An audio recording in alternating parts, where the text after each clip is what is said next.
Neadevărul te leagă și oamenii sunt legați în dezamăgirile lor prin neadevăr. Când vrei să ieși din neadevăr la lumină, ai nevoie, poate că chiar inclusiv de pocăință. De ce spun asta? Pentru că de multe ori noi nu suntem într-o amăgire doar din simplu fapt că am fost expus la ea. Ne-am trezit că am iubit amăgirea respectivă. Am iubit amăgirea, am iubit neprihănirea proprie.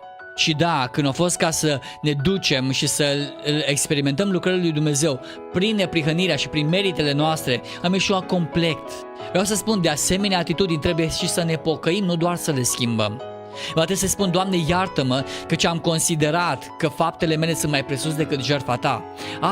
De asta trebuie să se pocăiască cei care nu înțeleg harul și nu înțeleg dimensiunea harului. El va trebui să-și ceară iertare că i-au sfidat harul lui Dumnezeu, lucrarea de la cruce, și au zis, este insuficientă, mai e nevoie de mine. Și apoi ei se pun și excelează în faptele lor, în ceea ce fac ei, și după ce excelează într-un mod extraordinar, se duc la Dumnezeu, Dumnezeu nu le răspunde și ei sunt dezamăgiți.